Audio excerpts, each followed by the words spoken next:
ఇడి దాకా ట్రాక్టర్ ఎంతో ట్రక్ లో తెచ్చిరు కదా, అది ఖర్చే. అది ఖర్చే, బాగా ఖర్చు వచ్చింది. 1000 2000 బండి కిరాయి 2000 బండి కిరాయి 2000 లేబర్ కు 2000 4000 కిరాయి అయింది ఇడికి తీయాలంటే పూసాయి నుంచి 10 కిలోమీటర్కి.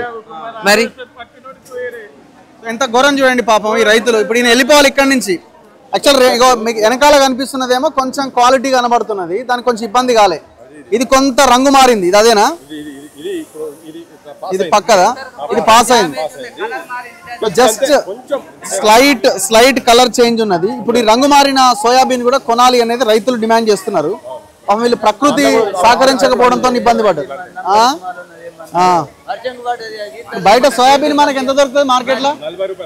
కాదు కాదు, మనం ఇప్పుడు కాదు బ్లింకిట్ లో చాలా కాస్ట్ ఉంటుంది ఇది. సోయాబీన్ ఒక్క నిమిషం చూద్దాం. సోయాబీన్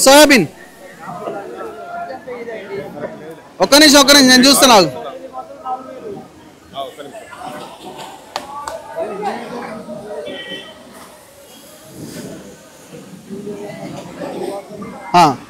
ఇదే కదా,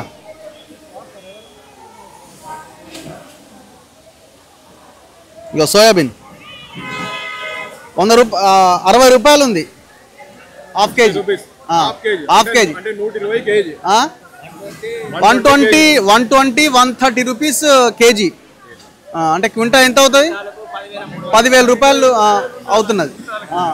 12,000 రూపాయలు. బయట మార్కెట్లో మనం రీటైల్గా కొనుక్కుంటే 12,000 రూపాయలు క్వింటా.